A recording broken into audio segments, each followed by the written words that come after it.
Dad, please do not hate me for this. They are coming for Mom's sewing machine, and I cannot stop them. Addie Vance's voice cracked on the last word as she held a grease-stained final notice in one trembling hand, the paper folded so many times its edges had gone soft and gray. In her other palm, the small wooden bird her father had carved for her years ago was trapped so tightly that its wing left a red mark in her skin. It was 10:47 a.m., and the amount printed in bold black ink was no longer the $500 she had borrowed to help a friend, but $1,327.42, swollen with late fees, renewal charges, and penalties she barely understood. Her diner shoes were split near the left toe, and her fingers smelled faintly of bleach from the offices she cleaned after midnight. She had worked almost 70 hours that week.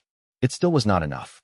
The notice gave her until Friday at 5 p.m. before Easy Cash now could send someone to claim the antique Singer machine she had listed as collateral in a line of fine print she barely remembered signing. The only thing her mother had left behind, and the only thing Addie had planned to build a future with. Then the room went quiet. A chair leg scraped behind her. Silas Vance stepped into the light, his creaking Hell's Angels leather vest stretching across his massive shoulders, his thick gray beard shadowing a face that looked hard enough to scare grown men silent. His shadow fell over Addie, broad and dark, swallowing the table between them while she sat beneath it, small, exhausted, and shaking. Silas did not speak right away. That silence frightened her more than anger would have, because her father had always been a man whose quiet could fill a room heavier than a shout. Addie lowered her eyes to the cracked linoleum floor of the Maplewood Community Center, trying to focus on the thin gray lines beneath her shoes instead of the final notice trembling in her hands. The place around them was supposed to feel safe, with its old folding tables, faded bulletin boards, and the faint smell of coffee drifting from the volunteer counter. But that morning it felt like every wall had moved closer. She had rehearsed this confession during dishwashing shifts, during late-night office cleaning, during the walk home with her feet aching so badly she had to stop twice under the streetlights. Every version in her head ended badly. Some ended with Silas turning away in silence. Some ended with him doing exactly what she feared most, taking the problem into his own hands and turning a bad loan into something even worse. She swallowed hard, but the lump in her throat would not move. The wooden bird pressed deeper into her palm, the little carved sparrow that had once meant freedom now feeling like proof of how trapped she had become. Silas finally pulled out the chair across from her. The metal legs scraped softly against the floor. He sat down slowly, his large hands resting on the table, close enough to help, but not close enough to make her feel cornered. His face gave nothing away. His eyes did. They stayed on her, steady and dark, waiting for the rest of the truth. Silas lowered his eyes to the final notice first, then to the small wooden bird trapped in Addie's palm. He did not need her to repeat what she had already said.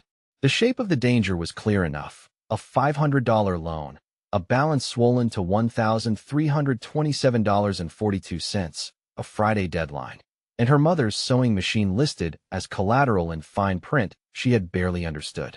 That was not a simple mistake. That was a trap. He reached for the paper slowly, giving Addie time to pull it back if she wanted to, but she only loosened her grip and let him take it. The notice was thin and cheap, the kind of paper that looked harmless until the words on it started taking pieces out of a person's life. Silas read the company name once, then again. Easy Cash Now. He noticed the bright yellow logo, the account number printed near the top, the block of small text at the bottom, and the line that named the antique Singer machine as recoverable property if the balance was not paid by Friday at 5 p.m. His jaw tightened, but he did not curse. He did not slam his hand on the table. Addie was watching him too closely for that. That sewing machine was not just furniture or equipment. It was the last working piece of her mother's hands, the thing his late wife had used to hem church dresses, mend work shirts, and teach Addie how to guide fabric without forcing it.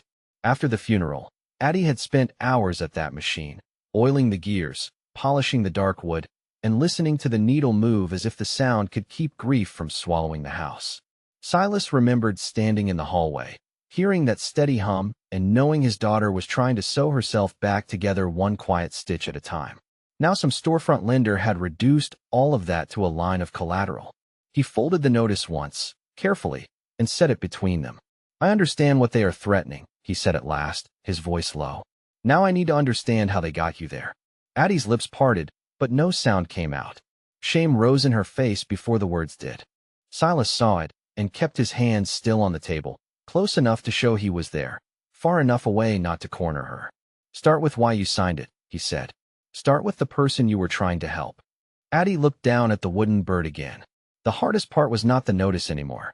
The hardest part was saying Sarah's name. Silas continued to observe Addie, his attentive gaze a silent anchor in the hushed corner of the community center. The small wooden bird remained a prisoner in her tight grip, its delicate wings hidden by her fingers. He could feel the tremor in her hands, even from across the table. The notice had explained the threat, but it had not explained the wound beneath it. A broken promise had pushed Addie toward that storefront.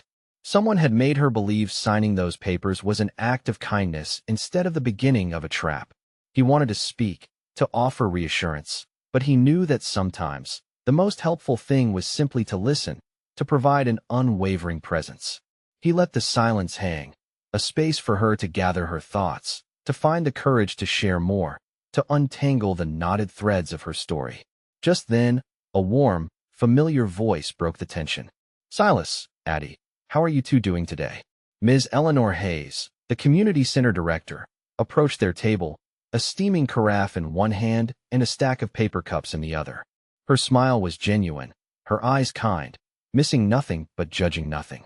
She was a woman who had seen much in her years running the Maplewood Community Center, and she possessed a deep, quiet wisdom that put people at ease, a soothing balm in moments of distress. I just brewed a fresh pot. Can I get you both some coffee? She asked, her gaze lingering on Addie for a moment, sensing the unspoken weight in the air, the heavy atmosphere surrounding them. Addie looked up, startled by the interruption, but a flicker of relief crossed her face. Ms. Hayes's presence was like a small, unexpected shield, momentarily easing the direct pressure of her father's intense gaze. Oh yes, Ms. Hayes. Thank you. Addie managed, her voice still thin, but a little stronger than before, finding a fragile footing. Silas nodded his acceptance, his eyes acknowledging Eleanor's subtle support, her understanding of the delicate situation. He knew Eleanor understood the intricate dance of human emotion, the need for a neutral presence when heavy truths were being shared. As Eleanor poured the coffee, the gentle clinking of cups against the table provided a small, welcome distraction. Addie took a deep breath, her gaze still mostly averted, but now she looked at the steam rising from her cup instead of the floor, finding a new point of focus. I got into this loan to help a friend, she mumbled, the words tumbling out in a rush, as if she feared they would disappear if she did not say them quickly. She was in a bind, and I thought I could help her out. Sarah, her name was. She said she just needed a little to cover rent for a week or two, until her next paycheck. She promised to pay me back. Addie's voice trailed off, a fresh wave of shame washing over her. But then she disappeared, and I was left with it. The shame in her voice was palpable, a raw wound exposed, the bitter taste of misplaced trust evident in her tone. Silas's face remained impassive to an outsider, but his eyes, fixed on his daughter, softened almost imperceptibly. He saw the genuine distress, the youthful mistake born of a desire to help, not of malice or recklessness. He understood the sting of misplaced trust, the bitter taste of being left to carry someone else's burden, a feeling he knew from his own past. His large hand, resting on the table, did not move, but the subtle shift in his gaze conveyed a wordless message. Asterisk, I hear you. Keep going.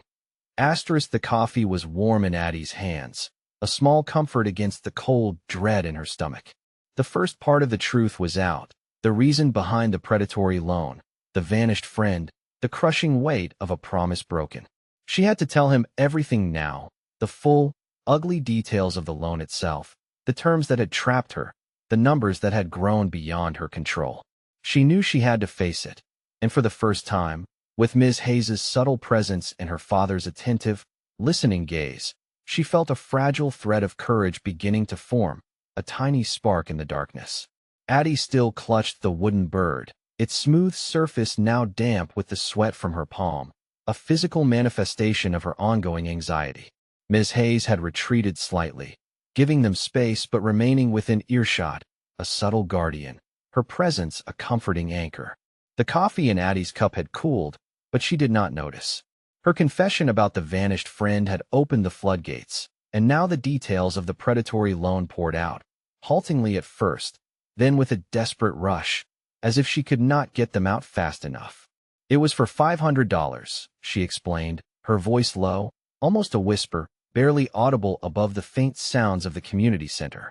Just to help Sarah with her rent. She promised to pay me back in 2 weeks, swore on it. Addie paused, taking a ragged breath, her chest heaving slightly. The company, it was called Easy Cash now. Their office was just a small storefront downtown, bright yellow sign. They said it was simple, just a small fee. But then the interest started, and the late fees, and then more fees for not paying the late fees. I had already paid $684.19, Dad, and somehow the balance still said $1,327.42. Her voice broke on the number. It just kept growing, spiraling out of control. She gestured vaguely with her free hand, as if trying to grasp the invisible, mounting numbers that had consumed her life. I tried, Dad. I really did. I picked up extra shifts at the diner, scrubbing grease from the grill until my hands ached. I cleaned offices in the evenings, pushing heavy vacuums and emptying trash cans, sometimes working until midnight. I was working almost 70 hours a week, just to keep up. But every time I made a payment, it felt like the amount owed barely changed. It was like running on a treadmill, going nowhere, just exhausting myself. Her eyes finally flickered up to Silas, a raw plea for understanding in their depths, a desperate hope for absolution. I was so ashamed. I thought I could fix it myself. I did not want to tell you, did not want to worry you, did not want you to be disappointed in me. She looked down again, her gaze fixed on the small sparrow, as if seeking solace in its carved stillness, its silent presence. I know how you are, Dad. How the club is. I thought you would be angry. I thought you would want to handle it in your own way. The unspoken meaning hung heavy in the air. The Hell's Angels way, which Addie feared might involve confrontation, threats, or methods that would only make things worse, perhaps even drawing unwanted attention to their family. She imagined him showing up at the loan company, his large frame intimidating, his reputation preceding him, perhaps causing more trouble than it solved. That fear, combined with her deep shame over her own poor judgment and trusting nature, had kept her silent for months, allowing the problem to fester and grow into an insurmountable mountain. Silas remained still, his large frame a study in focused intensity. He did not interrupt, did not scold. He simply listened, his eyes absorbing every detail, every nuance of her distress, every word of her confession. He saw the genuine effort she had made, the exhaustion in her eyes, the immense burden she had carried alone. He saw not a foolish girl, but a young woman who had made a mistake out of kindness and then tried desperately to fix it on her own, out of pride and a misguided sense of protection for him. The truth, raw and painful, was finally laid bare. The Friday deadline, the predatory terms, the lost hope for her mother's sewing machine. It all clicked into place. He reached a hand across the table, not to touch her, but to rest it near her tightly clasped fingers, a silent offer of support, a promise of his presence. He knew what he had to do.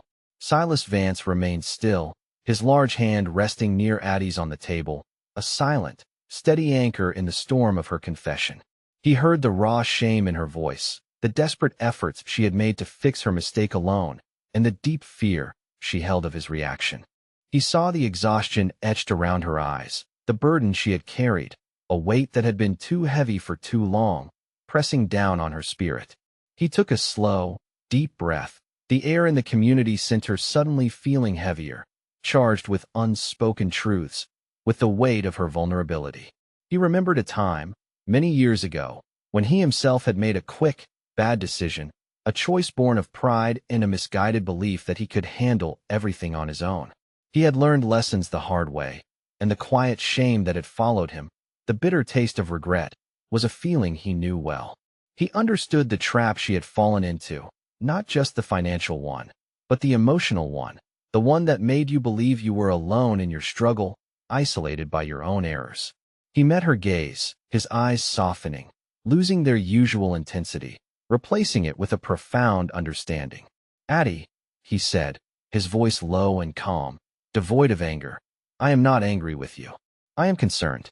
Deeply concerned that you carried this alone for so long, that you felt you had to face this by yourself." He did not raise his voice, did not make a sudden movement. He simply held her gaze, letting his words sink in, allowing her to see the truth in his eyes, the genuine care that superseded any disappointment.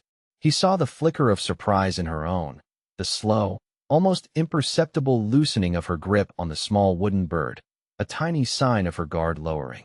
"You are my daughter," he continued, his voice resolute.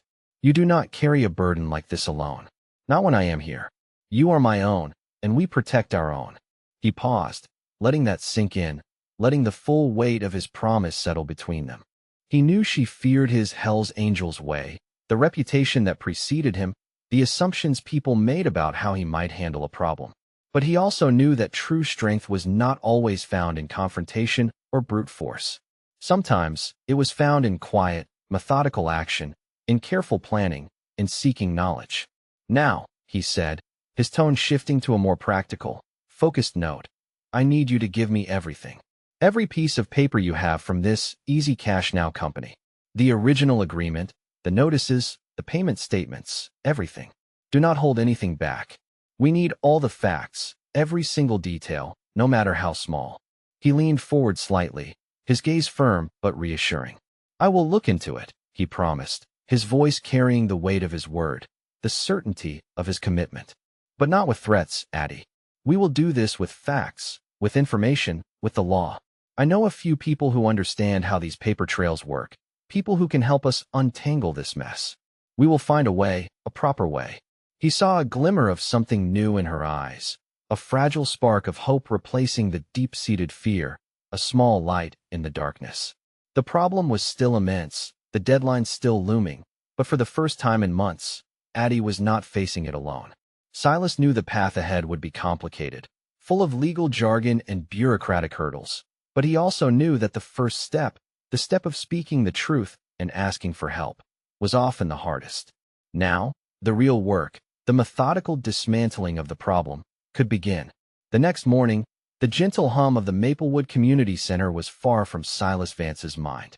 He was at his garage, a place usually filled with the roar of engines and the clang of tools, but today, it was unusually still.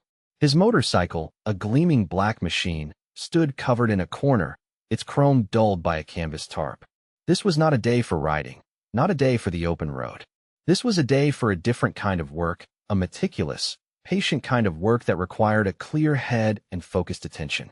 Addie's stack of papers, all marked with the aggressive, bright yellow logo of Easy Cash Now, lay spread across his workbench, displacing wrenches and spare parts, a stark contrast to the usual tools of his trade. He had spent the previous evening reading through every line, his brow furrowed, a silent anger simmering beneath his calm exterior as he absorbed the predatory terms. The hidden fees, the impossible interest rates, the convoluted clauses, it was all there, a clear trap designed to ensnare and exploit the desperate. He picked up his phone, a heavy, older model, its casing worn smooth from years of use, and dialed a number he had not called in years. "Mac," he said when the call connected, his voice low and steady. "Silas Vance here. I need a favor, a discreet one, about some paperwork." Mac, a retired paralegal and a former club member, understood the unspoken language, the nuances of Silas's request. Silas explained the situation, focusing on the legal aspects, the dates, the specific clauses in the loan agreement, presenting the facts without embellishment. He did not ask for threats or muscle. He asked for knowledge, for the kind of information that could only be found in statutes and case law, in the quiet corners of legal libraries. Mac listened patiently, asking sharp, precise questions, his mind still keen despite his years away from active practice. He gave Silas a few pointers, suggested specific documents to look for, and provided contact numbers for local legal aid services and consumer protection agencies. "These outfits," Mac had said, his voice raspy, "they count on people being too scared or too ashamed to fight back. You show up with facts, Silas, and they often fold. They do not want the scrutiny. Armed with this initial guidance, Silas put on a clean, dark jacket, leaving his club vest at home, opting for a more neutral appearance. He drove his pickup truck, not his bike, to the county courthouse first, where public terminals lined one quiet wall beneath a row of flickering fluorescent lights. Inside, the air was dry and smelled of old paper, toner, and dust. He searched court filings for the name Easy Cash Now, copied down 2 old complaint numbers, and wrote everything in a small spiral notebook. From there, he called the state lender licensing office and waited 18 minutes on hold before a clerk confirmed that the company's license had already drawn consumer complaints. He did not raise his voice.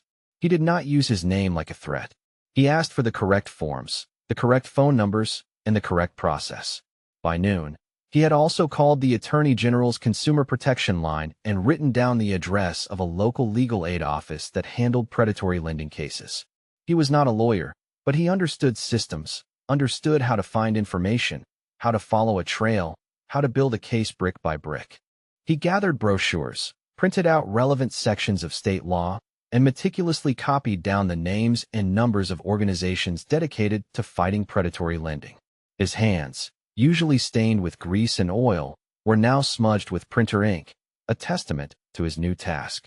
The work was slow, tedious, and required a different kind of strength than he was used to, but with each piece of information he found, a small, determined hope began to build. He was not just looking for a way out. He was building a path forward, a lawful, dignified path for his daughter. By late afternoon, the folder he carried was thick with documents, a physical result of his focused, methodical effort. He had a plan, a clear direction, and the knowledge that he was not alone in this fight, that there were systems and people who could help. He knew the next step was to present this to Addie, to show her that the burden she had carried alone could now be shared, and perhaps finally lifted. Silas Vance returned to the Maplewood Community Center on Thursday afternoon, the day before the Friday deadline loomed like a storm cloud, heavy with implied threat. The substantial folder he carried felt weighty in his hand, a palpable product of his hours spent researching and making calls. He had traded the grease and oil of his garage for the dry scent of old paper and the hushed tones of county offices, but the determination in his eyes remained the same, a focused resolve. He found Addie and Ms. Hayes at their usual table in a quieter corner, the same spot where Addie had finally unburdened her secret, a place that now held a new, fragile significance. Addie still looked pale, her shoulders slightly hunched, the small wooden bird half hidden inside the pocket of her cardigan, while her hands were clasped tightly in her lap, a nervous habit. The weight of the impending deadline was visible in the anxious flicker of her gaze as Silas approached, her eyes darting to the folder in his hand. Ms. Hayes offered a gentle, encouraging smile, her presence a silent testament to the community's unwavering support, a comforting anchor. Silas pulled out a chair, the scrape of its legs against the linoleum floor the loudest sound in their immediate vicinity, an abrupt interruption to the quiet tension. He placed the thick folder on the table between them, its bulk a stark contrast to the flimsy, threatening notices Addie had received from Easy Cash Now. Before Silas could open the folder, Addie's phone buzzed against the table. The screen lit up with a number she had saved only as Do Not Answer. Her face drained of color. A voicemail appeared seconds later. Addie's thumb hovered over the screen until Silas gave one small nod. Then she tapped play, and the tiny speaker filled the space between them with a clipped male voice. Ms. Vance, this is Easy Cash Now calling at 3:42 p.m. regarding your delinquent collateral account. If the full balance is not received by Friday at 5 p.m., recovery will proceed as scheduled. The message ended with a beep. Addie stared at the phone like it had bitten her. Silas did not touch it. He only looked at the folder, then back at his daughter. Good, he said quietly.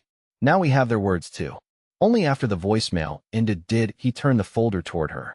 He looked at Addie, his expression calm and steady, his gaze direct. I have been busy, he stated, his voice low but clear, cutting through the tension with a firm edge. I spoke with Mac, the paralegal I told you about. Then I checked the county courthouse records, called the state lender licensing office, and reached the Attorney General's Consumer Protection Line. Addie watched him, her eyes wide with a mixture of fear and a fragile, nascent hope. She did not speak, simply waited, her breath held, her body taut with expectation. Silas opened the folder, revealing a carefully organized stack of papers. There was a brochure for the local legal aid society, highlighted sections of state consumer protection laws, and a printout with the contact information for a lawyer specializing in predatory lending. He pushed the folder gently towards her, a physical offering of hope. This company, Easy Cash Now, may have violated several regulations, he explained, his finger tracing a highlighted paragraph on one of the printouts, making the complex legal language accessible. Mac looked over the numbers, and the interest, the fee stacking, and the way they handled the collateral do not look right. A lawyer still needs to confirm it, but this is not something you should just accept because they printed it on yellow paper. He paused, letting the information sink in, allowing her to process the profound implications. Max said these companies rely on people not knowing their rights, on being too scared or too ashamed to fight back. They profit from fear and silence. He looked at Addie, his gaze unwavering, conveying his conviction. You may have a strong case, Addie. Strong enough to fight. Addie's eyes scanned the documents, her brow furrowed in concentration. The words on the page, once intimidating and confusing, now seemed to hold a different meaning, a promise of defense, a path to justice. She reached out a hesitant finger, touching the legal aid brochure, as if to confirm its reality. So it is not just me, she whispered, the question laced with a profound relief, a shedding of personal blame. I am not just stupid for signing it. Silas shook his head slowly, firmly. No, Addie, you were taken advantage of. That is what these companies do. But there are ways to fight it, lawful ways, responsible ways. He then explained the next steps, the clear path forward. Legal aid may be able to request an emergency pause on the pickup. If they send the right dispute letter tomorrow morning, Easy Cash Now may have to stop and review the collateral claim before anyone touches the sewing machine. It buys us time. And then, they can help you challenge the unfair terms of the loan through the proper channels. The words were not a magical solution, but they were a specific plan, a clear direction out of the maze she had been lost in. The truth, once a heavy burden, was now a weapon, a tool for justice, for reclaiming her dignity. For the first time, the Friday deadline did not feel like an execution, but a starting line, a chance to begin anew. Silas watched her, knowing that the hardest part, the emotional acceptance of help, was still unfolding.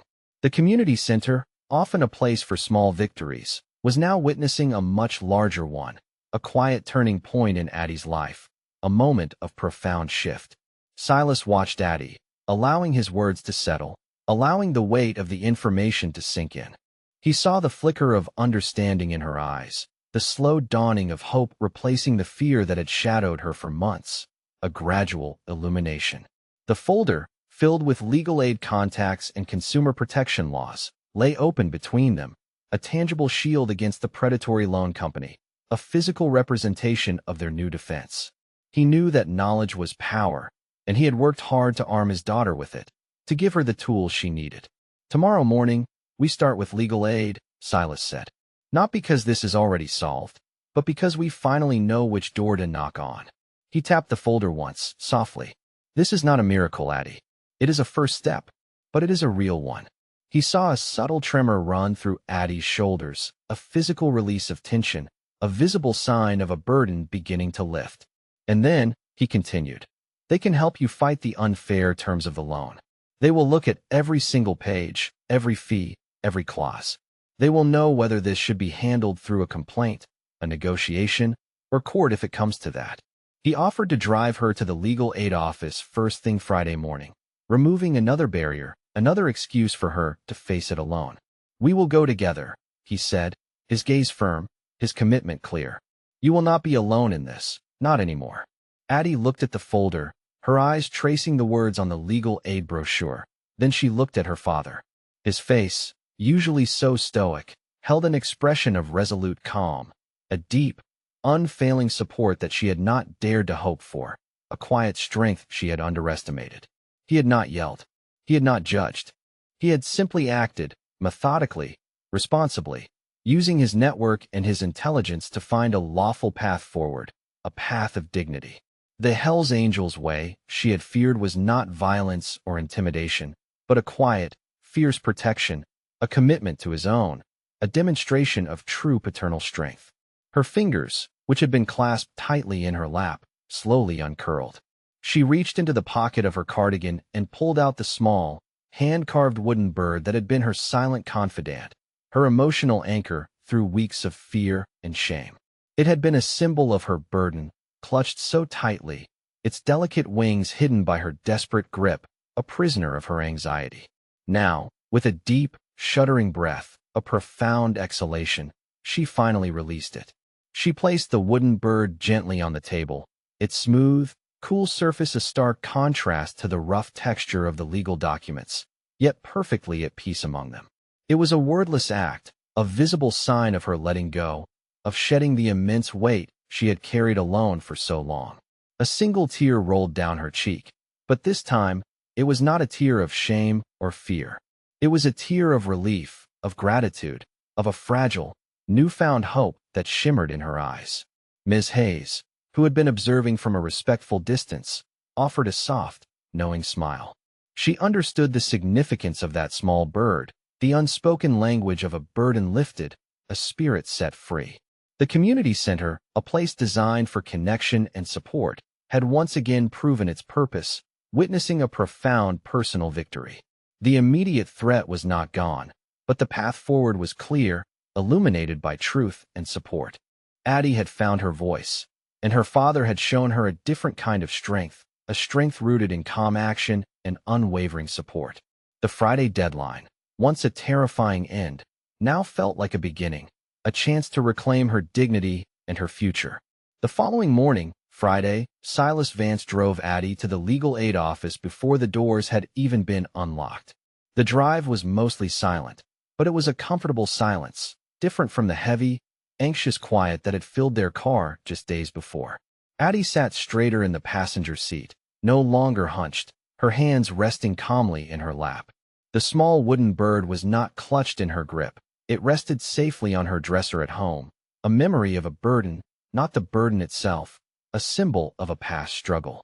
Silas parked his truck across from the brick building and walked beside her to the entrance, close enough for support, but careful not to take the moment away from her. Inside, he sat in the waiting room beneath a bulletin board crowded with eviction notices, food pantry flyers, and free tax clinic schedules. Addie went in to meet the lawyer by herself. That was the line Silas chose carefully. He would not leave her alone, but he would not speak over her either. For the first time, Addie had to tell the story without hiding behind shame. When Addie emerged 90 minutes later, her face was still serious, reflecting the gravity of the process, but a faint, determined light shone in her eyes. She walked with a new sense of purpose, her shoulders back, her stride more confident. The lawyer had not solved everything in one meeting, but she had done enough to stop the immediate damage. An emergency dispute letter had been sent to Easy Cash now. A complaint was being prepared for the State Consumer Protection Office, and the company had been forced to pause the pickup while the collateral claim was reviewed.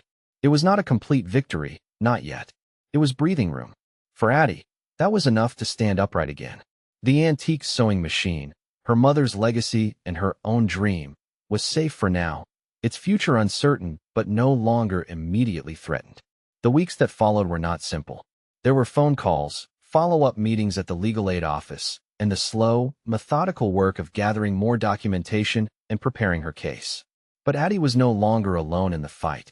With Silas's unfailing support, she navigated the legal process, understanding that justice was a journey, not an instantaneous destination. She started spending more time at the Maplewood Community Center, not just as a visitor, but as a volunteer. Ms. Hayes, always observant and supportive, had noticed Addie's newfound energy and offered her a chance to help organize a small craft fair. Addie, surprisingly, found joy in the work. She helped set up tables, called local artisans, designed some of the promotional flyers, and even assisted with the bake sale, her laughter mingling with the other volunteers.